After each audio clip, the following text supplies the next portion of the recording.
Pemirsa, angka COVID-19 di Indonesia sampai dengan saat ini terus bertambah. Bahkan Indonesia sendiri mengalami atau juga menempati posisi ke-16 sebagai salah satu negara terbanyak penyumbang kematian akibat COVID-19. Mulai dari tenaga kesehatan, pendidik, dan juga masyarakat biasa meninggal akibat COVID-19. Lantas seperti apa sebenarnya cara kita menghadapi COVID-19 ini? Untuk itu tema kami hari ini adalah cara cerdas menghadapi COVID-19. Bersama saya Dika Saputra di Suara Sriwijaya. Dan juga sudah hadir di studio TVRI Sumatera Selatan, Profesor Dr. Haji Wono, MBOmed. Salam sehat. Salam sehat. Apa kabar, Prof? Alhamdulillah, siap sedia, kita harus bertugas ya. Prokes tetap ketat ya? Iya. Sampai dengan saat ini? Iya, termasuk kita hari ini. Dan juga kami akan berbicara lebih lanjut tentang bagaimana cara cerdas menghadapi COVID-19, tapi kami juga mengingatkan untuk pemirsa dari rumah tentunya bisa bergabung bersama kami di 0711 311 454. Tentunya dengan tema kami, cara cerdas menghadapi COVID-19. Dok, sebelum kita berbicara lebih jauh, saya ingin menanyakan terlebih dahulu seperti apa Anda melihat COVID-19 khususnya di Sumatera Selatan sampai dengan saat ini. Oke, baik. Jadi kasus COVID di Sumatera Selatan itu sampai hari ini tetap kira-kira jumlahnya adalah 1% dari kasus nasional. 1% dari kasus nasional. Nah, cuman fluktuasinya seperti itu saja. Kalau kita lihat ada tiga saat atau tiga momen di mana kita ada peningkatan yang kira-kira membuat kita seperti hari ini rame lah kira-kira begitu. Yang pertama adalah kira-kira pada waktu Mei sampai Juni waktu itu. Kemudian Oktober, ya. Kemudian ini tadi bulan-bulan ini termasuk hari ini. Yang sekarang hari ini misalnya di angka 300-an yang positif. Tapi ketahuilah bahwa COVID positif dengan pemeriksaan PCR memang itu betul COVID.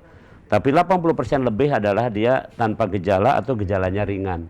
Jadi artinya yang menjadi problem adalah yang 20% kurang itu tadi. Itulah yang nanti akan dirujuk ke rumah sakit, untuk dirawat. Terus sampai dengan saat ini bagaimana upaya pemerintah khususnya di Sumatera Selatan, Anda juga sebagai salah satu tenaga ahli Satgas COVID-19 Sumatera Selatan ini untuk menurunkan angka penyebaran COVID-19 di Sumsel? Oke, jadi pada intinya kita semua masyarakat juga ini kan hari ini sebenarnya cerdas ya gitu. Sebenarnya kata kuncinya simpel ya, tolong diingat-ingat kepada kita semua bahwa penyebaran COVID itu bisa diturunkan atau bisa dicegah dengan 5M. Dengan 5M. Ya.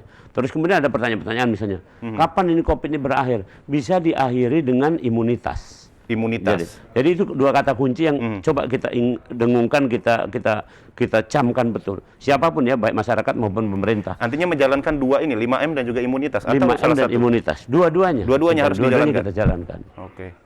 Mulai dari masker, cuci tangan, dan lain sebagainya. Jadi kan 5M kan misalnya contoh bahwa satu mencuci tangan, memakai masker, menjaga jarak, kemudian menghindari kerumunan dan mengurangi mobilitas. Contoh besok kita akan diterapkan Sumatera Selatan ada dua kota, yaitu kota Palembang dan kota Lubuk Linggau akan dilakukan pengetatan PPKM. Jadi artinya PPKM yang seperti kemarin dilaksanakan, sekarang lebih diketatkan lagi. Ada beberapa kriteria memang dengan itu. Tapi intinya pengetatan PPKM ini adalah usaha untuk mengurangi mobilitas. Mobilitas masyarakat. Mobilitas masyarakat. Jadi dari 5M sebenarnya ini M yang kelima cuman. Nah itu, jadi harus ingat-ingat bahwa ini M yang kelima, tapi mesti yang M yang 4-nya tadi ya harus tetap kita jalankan. Nah kemudian jangan lupa tetap dimanapun adalah masalahnya, kalau ini cepat pengen berakhir ya imunitas harus dikuatkan itu. Nah, kalau untuk imunitas sendiri seperti apa, Dok? Cara paling efektif untuk kita meningkatkan imunitas seperti itu? Oke, jadi imunitas bisa ditingkatkan dengan dua cara ya. Cara yang pertama adalah cara alami. Cara alami. Cara kedua adalah vaksin. Oke, nanti kita bisa bahas lebih banyak lagi. Tapi intinya begini, cara alami ini saya terus omongkan berkali-kali di berbagai video saya dan sebagainya. Saya sudah sampaikan bahwa satu, cara alami itu bisa dilakukan dengan tidur 6 sampai 8 jam. Minimal 6 jam ya, 6 jam. Tidur, benar-benar tidur. Karena dengan tidur itu tubuh akan menjadi bugar, apa hal-hal yang rusak dalam tubuh akan direparasi. Yang kedua, cukup makan. Artinya saya tidak mengatakan makanan harus ini, harus itu, tapi cukup makan, jangan lupa berdoa supaya berkah. Yang ketiga, cukup gerak. Jadi dengan ini bukan berarti kita nggak ada gerak, tak aktif. Hari ini coba kita lihat, wah kita dengan uniform pakaian seperti ini geraknya luar biasa. Kemudian yang keempat adalah cara alami ini adalah dengan pikiran yang positif. Jadi suasana apapun ini kan nggak mungkin. Kata Krisye, badai pasti berlalu. Iya. Gitu kan? Benar. Esok kan masih ada, matahari pasti terbit. Ya itu. Ya, jadi benar. kesempatan-kesempatan ini untuk bersyukur, untuk berpikir positif. Berpikir positif. Nah, keren. saya Itu tertarik cara ini, Prof. Berpikir positif di tengah masa pandemi. Saat ini berita sangat gencar sekali tentang COVID-19. Angka kematian yang terus meningkat. Kemudian juga vaksinasi yang belum selesai 100% khususnya di Indonesia. Bagaimana masyarakat menyusun mental seperti itu untuk bisa tetap berpikir positif. Sementara narasi-narasi di televisi dan lain sebagainya, mungkin berita-berita terus mungkin tips dan trik yang seperti apa, Prof? Narasi kita TPRI bagus ya. Jadi gini, ini tolong camkan. Jadi kita semua memang segala sesuatu itu tergantung ini nih. Pikiran kita, pemahaman kita. Mari saya luruskan satu ya, tolong ini ilmu sederhana tapi semua masyarakat juga bisa menguasai dan akan menjadi tenang. Satu, ciri orang sehat itu 3. Jadi kalau kita punya 3 ciri ini ya sehatlah kita gitu. Nggak peduli apakah orang itu mengidap katakanlah kencing manis, darah tinggi ataupun, yang penting punya 3 hal ini berarti dia sehat. Sedang dalam kondisi sehat. Satu, bisa tidur tanpa obat tidur. Tadi malam tidurnya gimana? Cukup, Bro. 6 Pakai jam. obat tidur nggak? Enggak. Enggak. Berarti sehat. Aman. Yang kedua, merasakan nikmatnya makan. Oh, bisa merasakan. Ini walaupun pakai masker begini, ini kalau ada burgo, kecium ini baunya. Nah, lahap juga Mas ya? Ya kira-kira begitu. Jadi itu artinya saya sehat gitu. Sehat. Tercium enaknya, makannya lahap gitu kayak. Nah, itu ciri sehat kedua. Ciri sehat ketiga, bisa mobilitas, bisa bergerak. Saya sehari ini banyak sekali tugas yang dilakukan. Di rumah sakit, seminar. Kemudian tadi saya ada saudara yang kena musibah wafat, saya kunjung dulu ke rumahnya takziah. Kemudian saya ada Zoom meeting. Kemudian sekarang saya ke TPRI. Nanti malam ini ada lagi kegiatan apa lagi. Begitu seterusnya. Ini mobilitasnya kuat. Nah, saya sehat. Tolong camkan 3 ciri sehat. Bisa tidur tanpa obat tidur, ya makannya nikmat, ya kemudian bisa bergerak kemana mandiri. Nah, yang kedua, tolong camkan lagi nih. Ada istilah infeksi dan penyakit infeksi. Infeksi adalah masuknya kuman, termasuk virus, ke dalam tubuh kita. Kemudian kuman itu akan dilawan oleh imunitas, tapi tidak ada gejala. Itu namanya infeksi. Ya, Dika, jadi gitu ya. Yang kedua, ada penyakit infeksi, yaitu kuman masuk, dilawan imunitas, ada gejala. Itu namanya penyakit infeksi. Jadi kalau orang kena COVID misalnya, itu sekitar 80-86% tidak ada gejala atau ringan. Itu berarti tahapnya cuman infeksi. Tapi kalau sampai mohon maaf tuh ngos-ngosan, sesak napas, sampai turun kesadaran, dirawat di rumah sakit, itu namanya penyakit infeksi. Nah, inilah yang harus kita dudukkan. Jadi masyarakat artinya kalau baru sampai tahap infeksi, pikirannya tenang aja dong, kan gara-gara gitu ya. Ya, artinya relax itu. Relax saja. Tapi gitu. kalau itu segera ke rumah sakit. Oke, Dok. Ada telepon yang masuk ini. Silakan. Selamat sore. Assalamualaikum. Dengan siapa di mana? Pak Kamil, Dok. Pak Saril ya? Pak Kamil. Pak Kamil. Pak Kamil apa kabar, Pak? Baik. Oke, Pak Kamil. Silakan Pak Kamil dengan pertanyaannya, Pak Kamil. Terputus ya. Coba nanti bergabung lagi Pak Kamil di 0711 311 454 masih dengan tema kita cara cerdas untuk menghadapi COVID-19. Ya, kita jadi lanjut. itu pikiran positif ya, saya ulang ya. Jadi kalau 3 tadi ada ciri, berarti sehat dong. Aman aja gitu ya. Ya, kalau sehat contoh. Kalau sehat berarti kita tidak punya potensi untuk ketularan atau menularkan, kan begitu. Atau sangat minimal. Memang begitu seluruh dunia. Tahapannya seperti itu. Baik. Selamat sore Pak Kamil ya, bergabung kembali. Selamat sore. Oh, Pak. Ibu-ibu. salah ya. Sore, Pak Dokter. Sore, Ya, dengan Ibu siapa Bu? Di mana Bu? Saya mau bertanya Pak Dokter. Saya ini sudah 3 kali ke puskesmas, 5 kali ke puskesmas. Tujuannya cuma mau vaksin, Dok. Tapi oleh karena vaksin ini ngantrinya sudah jam 5 subuh ya. Rasanya saya nggak kuat suruh ngantri jam 5 subuh itu, Dok. Jadi saya pulang lagi, datang lagi gitu loh. Bagaimana yang canangan oleh pemerintah untuk 1000 vaksin itu untuk Sumatera Selatan, Dok? Nah, jadi kalau saya ada di Palembang ini, saya harus yang 1000 vaksin itu di mana tidak di puskesmas yang ribet gitu loh, Dok. Umur saya berapa ini Ibu? Sehat, rasanya sehat, Dok. Rasanya juga untuk gejala COVID juga enggak. Cuman katanya harus suntik vaksin. Ya, Ibu Dewi umur berapa Ibu Dewi? Gitu loh, Dok. Umur berapa Ibu Dewi? Umurnya berapa? Umurnya 52. 52.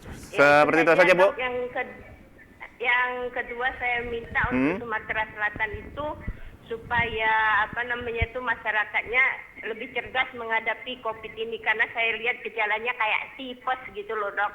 Karena kekurangan masuk makanan saja kali itu, kecapean. Itu saja, Dok. Terima kasih. Wah, bagus ini Bu Dewi, bisa dicontoh. Iya. Nah, saya sampaikan cara kedua untuk tadi itu untuk menguatkan imunitas dengan vaksin. Ibu Dewi bagus. Dia menyadari dia sehat, dia tidak ada penyakit-penyakit, maka dia vaksin. Saya berharap ini, tolong ini tempat Ibu Dewi siapapun, bukan hanya di Palembang tapi di kabupaten kota yang lain, tolong sekarang peraturan pemerintah sudah menyebutkan bahwa vaksin boleh dilakukan di mana saja. Kalau dulu per wilayah ya, misalnya saya punya KTP Palembang, itu pun KTP Palembang saya zonasinya misalnya Kalidoni, saya Kalidoni harus. Kalau sekarang tidak lagi. Semua punya boleh, KTP misalnya Dika pergi ke Makassar, boleh vaksin di sana. Yang penting waktu di screening tadi memasuki boleh untuk vaksin. Ibu Dewi bagus tadi. Dengan kondisi itu silahkan. Yang kedua tadi benar Ibu Dewi. Ini kok seperti tipes ya? Emang nggak seperti itu. Tapi persepsi dia bagus tadi. Tinggal makan saja. Benar itu. Tinggal makan aja berarti ya? Gini, nanti kita bisa bicara lagi nih. Obat vaksin yang khusus, obat COVID belum ada sampai hari ini. Obat yang ada adalah makan. Makan ya, berarti makan itu adalah obat yang efektif. Ini ada telepon yang masuk lagi, Mbak. Dok, selamat sore, dengan siapa di mana? Selamat sore juga, Mas. Saya Bu Ruli di Pelaju. Ibu Ruli di Pelaju. Bu Ruli silakan, Bu, dengan pertanyaannya, Bu Ruli. Ya, terima kasih, Mas. Selamat sore, Pak Dokter. Iya, sama-sama Bu Ruli, ya silakan. Saya numpang tanya, Pak Dokter. Saya punya ibu umur 70 tahun. Setiap hari dia dapat makan obat rutin. Nah, tapi dia belum vaksin. Tidak ada keluhan apa-apa tuh, enggak. Makan obat rutin jalan. Tapi sekarang kan dianjurkan vaksin. Nah, ini lagi konsul, lagi pergi ke dokter untuk boleh atau tidak untuk vaksin kan. Nah, yang saya ingin tanyakan, untuk yang di bawah umur itu, dia juga ada sakit, tapi tidak ada keluhan, karena sudah ada makan obat rutin. Tapi untuk memastikan vaksin tetap dijalani, dokter, sebelum tahu ada keluhan, kata dokter ada infeksi, gejala infeksi, itu yang bagaimana, dokter? Mohon penjelasan. Makasih, dokter. Assalamualaikum. Waalaikumsalam warahmatullahi wabarakatuh. Terima kasih Bu Ruli. Kita akan jawab, Dok. Iya. Tapi tentunya setelah jeda pariwara berikutnya. Jadi tetaplah bersama kami di Suara Sriwijaya.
Terima kasih pemirsa, Anda masih bersama kami tentunya di Suara Sriwijaya, dan kami juga masih menunggu line interaktif Anda di 0711 311 454 masih dengan tema kami cerdas menghadapi COVID. Mungkin bisa langsung dijawab pertanyaan dari Bu Ruli tadi seperti apa? Tentang yang orang periksa kesehatan baru vaksin ya, oke.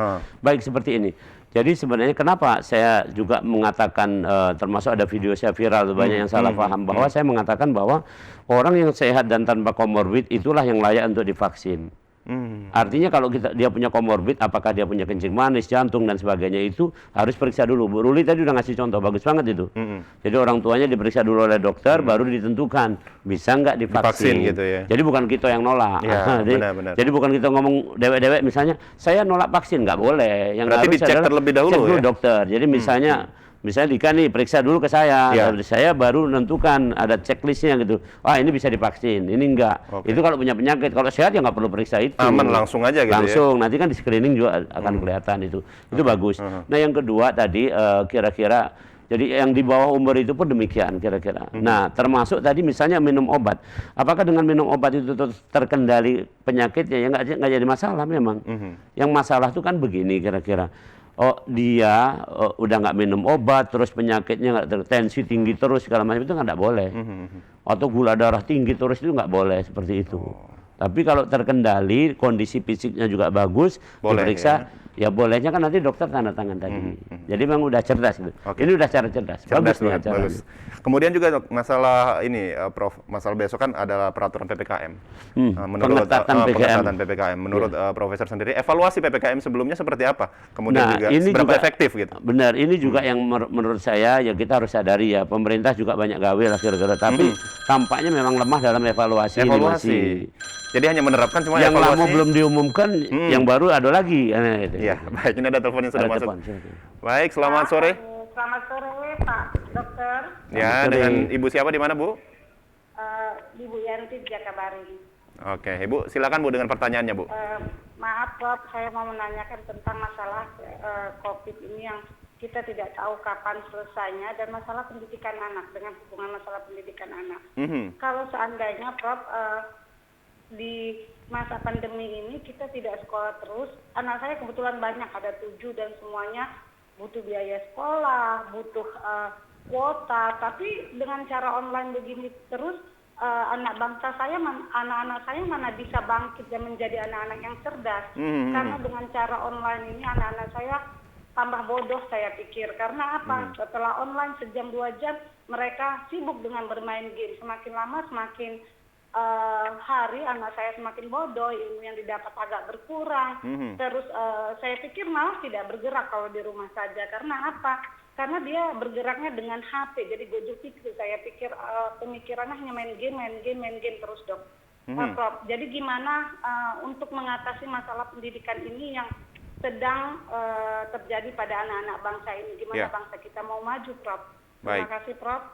Baik, terima kasih Ibu Yanti di Jakabaring tadi. Inilah dilema sebenarnya, Dok. Ada terjadi dilema antara pendidikan dan juga kesehatan yang harus tetap dijaga. Seperti apa? Jadi ini perspektif masih juga berkaitan sama PPKM dan semuanya lah. Gitu. Dalam PPKM juga memang ada tulisan bahwa pengetatan PPKM bahwa menyebutkan bahwa anak sekolah nggak masuk. Artinya, tapi sebenarnya kita bisa dengan bijak. Karena saya udah tahu, barusan tadi siang saya diskusi dengan Dinas Pendidikan dan sebagainya, bahwasanya ternyata memang pemerintah, Dinas Pendidikan itu tidak ada yang namanya memberi izin atau melarang untuk sekolah tatap muka. Itu diserahkan semuanya pada pihak sekolah, tapi pihak sekolah harus tolong camkan, musyawarah. Musyawarah tiga komponen nih. 1 komponen orang tua, 2 komponen guru, 3 komponen pemilik sekolah itu. Kalau sekolah negeri ya berarti komitenya kan gitu. Kalau sekolah swasta berarti misalnya yayasannya dan sebagainya. Nah kira-kira seperti itu. Nah 3 ini harus kumpul, tentukan syarat-syarat seperti apa. Kalau Bu Yanti di Jakabaring tadi ya, saya boleh sampaikan, saya punya sekolah tuh di Jakabaring gitu ya.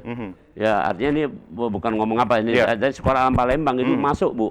Silakan Ibu boleh lihat, sekolah Alam Palembang itu ada di dekat stasiun LRT Polresta Jakabaring. Itu tetap tatap muka, tapi kami memenuhi syarat untuk ini. Syaratnya seperti apa silahkan dilihat. Tapi benar kekhawatiran Bu Yanti tadi, kita semua, bahwa anak-anak kalau nggak dididik sekarang ini dengan pendidikan yang semestinya, 20 tahun lagi kata WHO sendiri ngomong, itu akan menjadi anak yang hilang. Bahasa kitanya lost generation. Itu akan jadi apa nanti, pemimpin yang lemah dan segala macamnya. Dan yang kedua, kehilangan kemungkinan untuk mendapatkan income pada usia itu. Jadi gini misalnya, misalnya Dika dididik kan, didikan Dika ini kan 10 tahun lalu, 20 tahun lalu. Sampai 20 tahun lalu. Ya, 10 tahun lalu kamu dididik dengan bagus, maka sekarang kamu bisa jadi presenter dan sebagainya. Lah kalau kamu 10 tahun lalu jadi, kamu jadi apa? Kan gara-gara gitu. Itu kan kehilangan untuk dapat penghasilan ini. Itu sudah dihitung ribuan jutaan triliun gara-gara begitu. untuk anak seluruh dunia ini. Maka dianjurkan, menteri kita sudah kasih 4 menteri, Menteri Dalam Negeri, Menteri Pendidikan, Menteri Kesehatan, dan Menteri Agama, sepakat sekolah boleh tatap muka. Tapi ada beberapa sekolah sampai dengan saat ini Palembang khususnya Kak, Ya, seperti tidak dipersulit untuk Ya, tatap muka. nggak itu juga. Tapi intinya gini, makanya saya bilang tadi, kata kuncinya musyawarah. Cobalah musyawarah kita. Artinya dari pemerintah kota mengutus Dinas Pendidikan Kota untuk bermusyawarah dengan komponen tadi. Perwakilan orang tua, perwakilan dari sekolah. Kumpul, mari kita lakukan. Baik. Mana? Undang macam saya juga sebagai ahlinya, undang apa sih yang mesti ada, apa yang mesti nggak boleh dan tidak boleh, kan kira-kira begitu. Itu aja. Ya, baik. Mudah-mudahan bisa diterima tentunya dengan Ibu Yanti yang ada di Jakarta tadi. Kita kembali lagi dengan PPKM tadi. Evaluasi yang belum dilakukan dengan sempurna, mungkin juga ada beberapa poin yang tidak bisa terlaksana waktu PPKM sebelumnya. Nah, ini seberapa efisien PPKM yang akan dilakukan besok? Jadi gini, Prof, semua program pemerintah ataupun itu sebenarnya gini, bangsa kita patut bersyukur lah ya. Ya, bakso Palembangnya kalau ada jadilah. Jadi tetap aja ada dampaknya, yakin. Cuman saja sekarang yang lemah itu menuliskannya ini. Dampak yang kemarin apa gitu kan. Hasil yang kemarin apa, ini yang lemah. Memang wajar dengan kondisi seperti ini. Oke, jadi berkaitan sama itu, ke depan ini saya berharap untuk PPKM ini betul-betul terapkan dengan humanis. Itu kata kuncinya. Humanis ya, kata Humanis, kita manusiawi bahasanya. Kita angkat telepon terlebih dahulu. Baik, selamat sore, dengan siapa di mana? Assalamualaikum. Waalaikumsalam. Dengan Bapak siapa di mana, Pak? Haji Muhammad Nur Samin di Kertapati. Baik, Pak Haji, silakan dengan pertanyaannya, Pak. Saya itu menanggapi masalah pekerjaan yang akan datang itu tadi. Indonesia ini mencetak sarjana itu ribuan, ratusan ribu tiap tahun. Tapi sayangnya pemerintah tidak menyiapkan tenaga tempat kerjanya itu. Itu yang susahnya sekarang. Apa yang dibangun pemerintah untuk menampung tenaga kerja yang akan datang itu? Itu saya tanyakan, bagaimana itu sebenarnya? Terima kasih. Assalamualaikum. Waalaikumsalam warahmatullahi wabarakatuh. Bagaimana? Oh, kalau ini sih bukan babnya saya lah, tapi tapi intinya begini, saya boleh kasih catatan. Sarjana itu adalah gelar, tolong camkan. Ya. Sarjana adalah gelar. Kalau saya, gelar saya dokter misalnya, itu gelar. Profesor adalah pangkat. Ya, kalau di misalnya pemerintahan, pangkatnya ada yang pembina dan segala macam. Oke. Nah, sarjana itu tidak berarti orang yang dididik jadi sarjana itu punya 2 hal. Karakter kinerja dan karakter akhlak. Jadi kalau pertanyaan ini, kalau orang mau bisa kerja dimanapun, mau bisa produktif dan hebat, maka harus punya 2 ini. Karakter kinerja dan karakter akhlak. Akhlak artinya tingkah laku yang baik. Mohon maaf, kita ini saling kenal dengan komunikasi lancar, berarti baik kita ini. Secara umum saja lah kira-kira.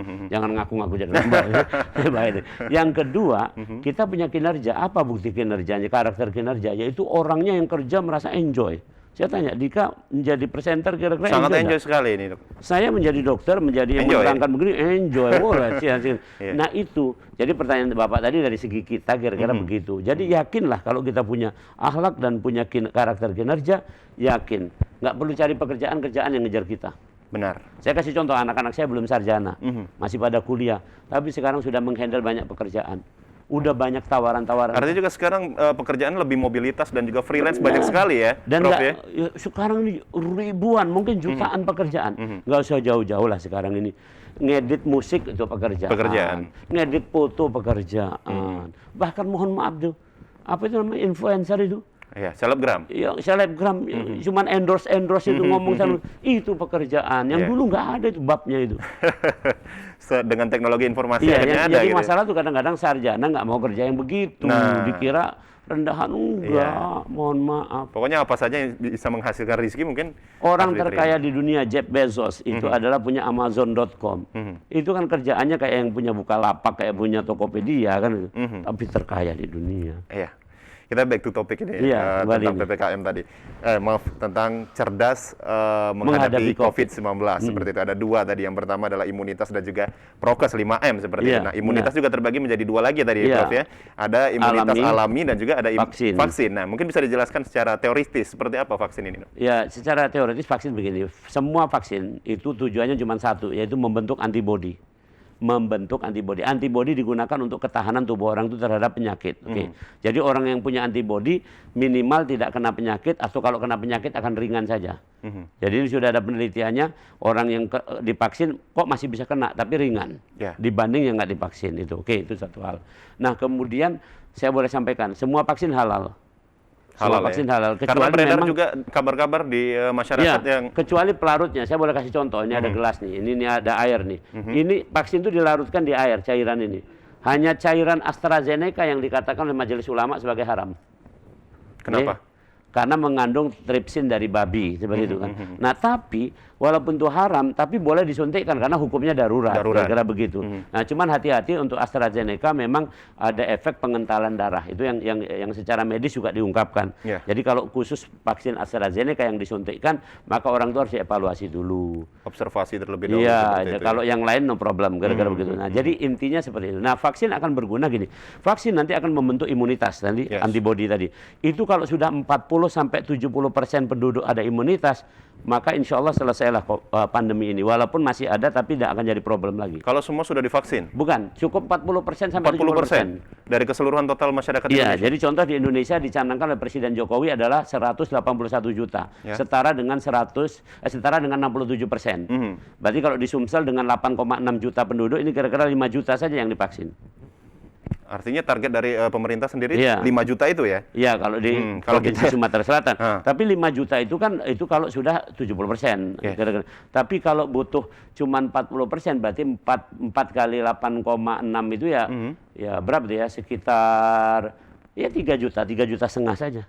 3,5 juta ya? Iya.